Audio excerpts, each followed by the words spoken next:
আপনি মাসে কত টাকা রোজগার করেন, কত টাকা খরচ করেন, আর কত টাকাই বা সঞ্চয় করেন? কেন এতগুলো কথা প্রথমেই শুনছেন বুঝতে পারছেন না নিশ্চয়ই।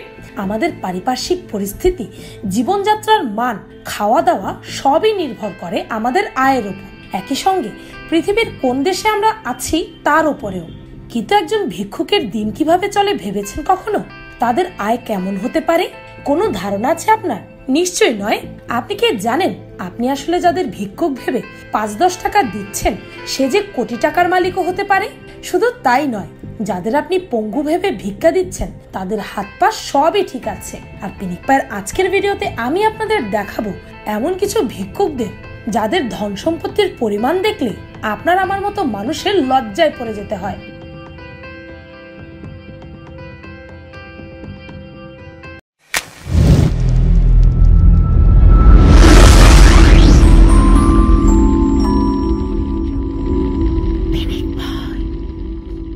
নাম্বার 1, প্রথম গল্পটি মুম্বাইয়ের লোকাল ট্রেন স্টেশনের। লোকাল ট্রেন মানে তো বুঝতেই পারছেন কি পরিমাণ মানুষ সেখানে চলাচল করে, তাও আবার মুম্বাইয়ের মতো এক জায়গা। সেখানকারই এক ভিক্ষুক বীরভি চন্ডাসা একদিন ভিক্ষা শেষে রেল ক্রস করার সময় লোকাল ট্রেন তাকে জোরে ধাক্কা দিলে সে সেখানেই মারা যায়। আর এরপরই যখন পুলিশ তার ডেড বডি তার পরিবারের কাছে হস্তান্তর করার জন্য তার পরিবারকে খুঁজতে থাকে, তখনই যেন সবার চোখ ছানা বড়া হয়ে যায়। কারণ তার বাসায় ছিল টাকা পয়সায় ভর্তি ব্যাগ, যেই ব্যাগে প্রায় ২ লক্ষ টাকা পয়সা আকারে ছিল। আর এটি গুনতে পুলিশদের প্রায় ৮ ঘন্টা সময় লেগেছিল। তাছাড়া ৮ লক্ষ রুপি ক্যাশও ছিল তার বাসায়, যা দেখে পুলিশেরা যেন নিজের চোখকেও বিশ্বাস করতে পারছিল না। নাম্বার 2, ভিক্ষুকের নাম ভরত জৈন। দারিদ্রতা ঘিরে রেখেছে তার জীবন, তাই সকাল সন্ধ্যা ভিক্ষা করেন। ভিক্ষাই তার পেশা। তবে অবাক করার মতো বিষয় হলো, শুধু ভিক্ষা করেই তিনি মাসে আয় করেন ৭৫,০০০ টাকা। আয়ের টাকা দিয়ে জমিয়ে ৭০ লাখ টাকা দিয়ে কিনেছেন ২টি ফ্ল্যাট। ভিক্ষুক হলেও রয়েছে প্রযুক্তি জ্ঞান, চালাতে পারেন ল্যাপটপ। ভারতীয় গণমাধ্যমকে তিনি বলেছেন, অন্য চাকরির মতো এটাও আমার পেশা। ভিক্ষা চাইবার জন্য অভিনব কলা কৌশল আমাকে আয়ত্ত করতে হয়েছে। বাড়ি কেনা হলেও গাড়ি নেই তার, তাই ভরত জৈন একটা গাড়ি কেনার কথা ভাবছেন। কিন্তু গাড়ি চালিয়ে এসে ভিক্ষা চাইলে কেউ কি আর দেবে? জবাবে ভরতের উত্তর হচ্ছে, চালিয়ে আসবো কেন, ড্রাইভার ভিক্ষা করার স্পটের কিছু দূরত্বে নামিয়ে দেবে। ভাবতে পারছেন? নাম্বার 3, অনেক তো শুনলেন মাসে হাজার হাজার টাকা ইনকাম করা ভিক্ষুকদের কথা, কিন্তু মাসে ৭০ লাখ টাকা ইনকাম করে এমন ভিক্ষুকও আছে। হুইল চেয়ারে বসে আছেন এই ব্যক্তির নাম থমসন। তিনি মাসে ৭০ লক্ষ টাকা ইনকাম করেন। ওনার এক হাতও প্যারালাইজড, এমনকি উনি ঠিকমতো কথা বলতেও পারেন না, যার কারণে মানুষের তার উপর দয়া হয় ও তারা তাকে অনেক সাহায্য করে। কিন্তু এর কিছুদিন পরই তার সত্য সবার সামনে এসে পড়ে, আর তখন জানা যায় আসলে উনি স্পিচ থেরাপির ওপর ডিগ্রি নিয়ে এমনটা করেছেন। উনি পুরোপুরি সুস্থ, এমনকি ঠিকমতো হাঁটাচলাও করতে পারেন। নাম্বার 4, নাম তার পাপ্পু কুমার, বয়স ৩৬। ভারতের বিহার রাজ্যের পাটনার বিভিন্ন রাস্তায় দেখা যায় তাকে। রাস্তায় ভিক্ষা করাটাই তার কাজ, তবে এটাই তার জীবিকা নির্বাহের একমাত্র উপায় নয়, কারণ ভিক্ষুক হলেও স্থানীয় ব্যবসায়ীদের সুদের বিনিময়ে ঋণ দেন তিনি। এটাই তার ব্যবসা। পাপ্পু ভিক্ষা করছেন গত ১০ বছর ধরে। ভিক্ষা থেকে প্রাপ্ত টাকা তিনি ৩-৪টি ব্যাংকে জমিয়েছেন। বর্তমানে তার সম্পদের পরিমাণ প্রায় ১.৫ কোটি রুপি। ইন্টারমিডিয়েট পর্যন্ত পড়াশোনা করেছেন তিনি। ইচ্ছে ছিল ইঞ্জিনিয়ার হওয়ার, কিন্তু হঠাৎ এক দুর্ঘটনায় তার শরীরের একাংশ অবশ হয়ে যায়। সংসারে বাবা মা নেই, ফলে পরিবারের অন্যরা তার পাশে দাঁড়ায়নি, যে কারণে জীবন বাঁচানোর জন্য ভিক্ষা ছাড়া আর বিকল্প কোনো পথ ছিল না। গত বছর পুলিশ তাকে এই স্থান থেকে সরিয়ে দেয়। তখনই প্রথম পাপ্পুর সম্পদের বিষয়টি প্রকাশ পায়। বেরিয়ে আসে তার ব্যাংকে গচ্ছিত টাকা এবং একাধিক জমি কেনার খবর। শুধু তাই নয়, তখন জানা যায় নিউ মার্কেট এলাকায় বিভিন্ন ব্যবসায়ীদের কাছে সুদে ঋণ দিয়ে তার প্রতি মাসে আয় হয় ১০ লাখ রুপি। নাম্বার 5, মাস গেলে কত টাকা বেতন পান আপনি? ১০ থেকে ১৫,০০০ রোজগার করতে মাথার ঘাম আজকাল পায়ে ফেলতে হয়। কয়েক বছর পরিশ্রম করার পর হয়তো বেতনের অঙ্কটা ২০ কিংবা ২৫,০০০-এর ঘরে পৌঁছয়। অথচ ভারতের ঝাড়খণ্ডের ছোট্ট বারাইক স্রেফ ভিক্ষা করেই মাসে ৩০,০০০ রুপি ঝুলিতে পড়ছে।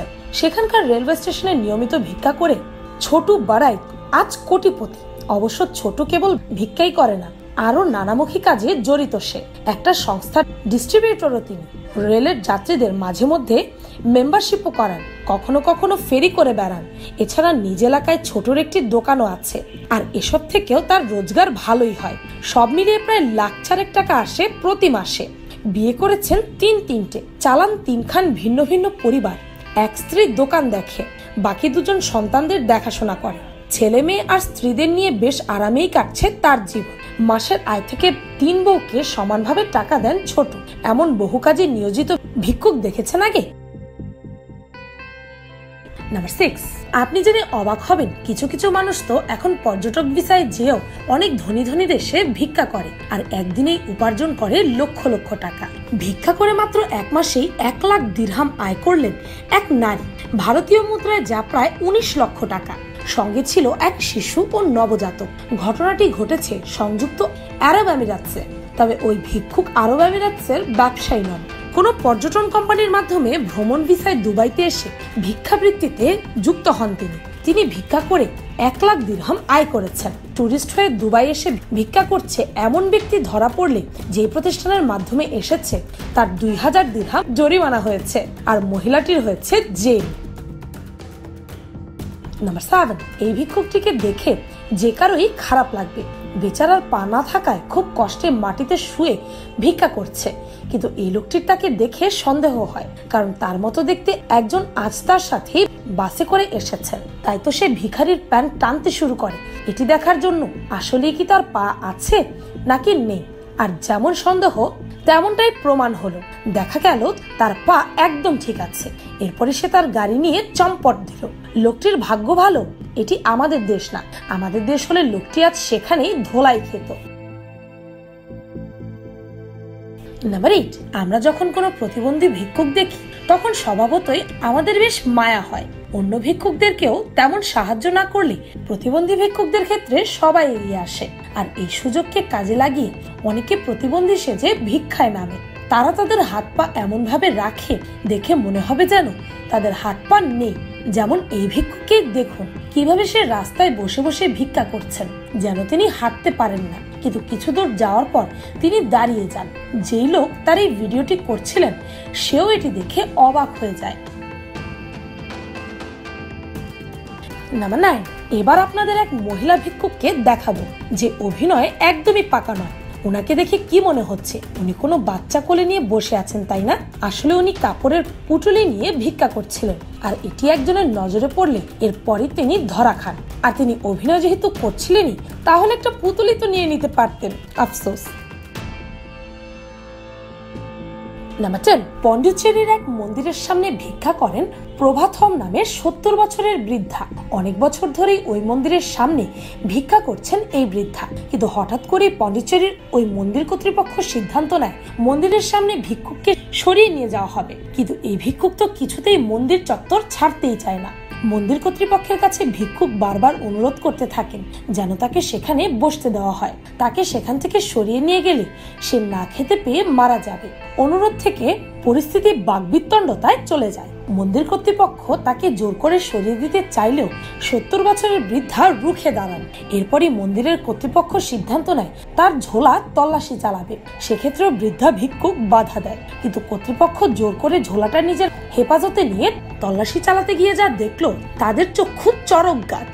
ঝোলার ভেতর থেকে উদ্ধার হলো নগদ 15,000 টাকা। শুধু তাই নয়, ঝোলার মধ্যে হদিশ মিলল ব্যাংকের পাসবই। পাওয়া গেল বৃদ্ধার আধার কার্ড। ব্যাংকের পাসবই থেকে মন্দির কর্তৃপক্ষ জানতে পারে ওই বৃদ্ধার অ্যাকাউন্টে রয়েছে লক্ষাধিক টাকা। শুধুমাত্র ভিক্ষা করে পুণ্যার্থীদের দেওয়া দানে প্রায় 2 লক্ষ টাকা সঞ্চয় করেছেন ওই বৃদ্ধা। এরপর বৃদ্ধার বয়সের কথা চিন্তা করে তাকে আত্মীয়ের কাছে পাঠিয়ে দেওয়া হয়েছে। নাম্বার 11, এই ভিডিওটিতে দেখুন, এটি পাকিস্তানের একটি সিসিটিভি ক্যামেরার ফুটেজ। এখানে এই ভিক্ষুকটি সপরিবার নিয়ে নেমেছে ভিক্ষা করতে। লোকটি এমন ভাবে মাটিতে বসে বসে হাঁটছেন যেন তিনি ঠিকমতো হাঁটতেই পারেন না, আর তার পেছনে আসছেন তার পরিবার। কিন্তু কিছু দূর যাওয়ার পর তিনি বসে পড়ে আর জামাটা বদল করে এদিক সেদিক তাকিয়ে দেখেন কেউ আছে কিনা। যখন দেখতে পেলেন কেউ নেই, তখনই দাঁড়িয়ে দ্রুত হাঁটা শুরু করলেন। ভাবুন তো, উনাকে দেখে মানুষ পঙ্গু ভেবে সাহায্য করে, আর উনি মানুষকে বোকা বানিয়ে টাকা হাতিয়ে নিচ্ছেন। নাম্বার 12, সৌদি আরবে ঈশা নামের 100 বছরের এক ভিখারিনীর সম্পত্তির মোট পরিমাণ প্রায় 13 কোটি টাকা। অবশ্য 3 বছর আগে ওই ভিক্ষুক মারা গেছেন। তিনি মারা যাওয়ার পরই তার এই সম্পত্তির পরিমাণ জানা যায়। জীবনের শেষ অর্ধশতক ধরে তিনি জেদ্দার পথে ভিক্ষা করতেন। রাশি রাশি রিয়েল ছাড়াও দৃষ্টিহীন ঈশা ছিলেন 4টি বহুতল ভবনের মালিক, প্রত্যেকটি জেদ্দার আল-বালাদ জেলায়, যেগুলোর দাম প্রায় 4,88,40,000 টাকা। এছাড়া গয়না এবং সোনার মুদ্রা মিলিয়ে ঈশার সম্পত্তি 1,22,80,000 টাকা। মা আর বোন ছাড়া ঈশার কোনো পরিচিত জন ছিলেন না, তারাও দুজনে ভিক্ষা করতেন। মা আর বোন মারা যাওয়ার পর তাদের সম্পত্তিও ঈশার হাতে আসে। তারপরে তিনি কার্যত কুবেরের ভান্ডারের মালকিন হয়ে যান। তবে মজার ব্যাপার হলো, এত সম্পত্তির মালকিন হওয়ার পরেও ঈশা কিছুতেই ভিক্ষাবৃত্তির জীবন ছাড়তে রাজি হননি। এছাড়া ঈশার উইলে লেখা আছে তিনি সব সম্পত্তি দরিদ্রদের সেবায় উৎসর্গ করে গেছেন। সারা বিশ্বের মানুষ নিজের ও নিজের পরিবারের পেট চালানোর জন্য কাজ করে থাকে। এ থেকে সে টাকা পায়, সেই টাকা দিয়ে সংসার চলে। আপনি বা আপনার মতোই প্রচুর পরিমাণ মানুষ প্রচুর কষ্ট করে দৈহিক বা বুদ্ধি দিয়ে পরিশ্রম করে টাকা উপার্জন করে একটু সুখের আশায়, ভালো থাকার আশায়। অনেক মানুষ এমনও আছে সারাদিন মাথার ঘাম পায়ে ফেলে 100 টাকা রোজগার করতে পারে না।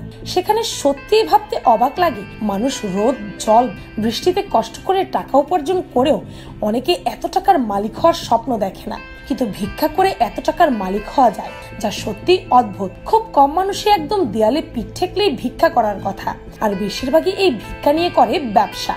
আর এই ব্যবসার নাটের গুরু সব ক্ষমতাধর ব্যক্তিরাই। তাই হয়তো আজও দিনদাহারে চলছে এগুলো। ভিডিওটি ভালো লাগলে আপনার ফ্রেন্ডস এন্ড ফ্যামিলির সাথে শেয়ার করতে পারেন। আর পিনিক পাই চ্যানেলকে সাবস্ক্রাইব করে বেল আইকনে অল নোটিফিকেশনস অন করতে ভুলবেন না যেন। শুধুমাত্র এভাবেই পিনিক পাইয়ের প্রতি ভিডিওর নোটিফিকেশন আপনার কাছে পৌঁছে যাবে। আমি ফাল্গুনি, আজকের মতো পর্যন্তই। দেখা হচ্ছে পরের ভিডিওতে।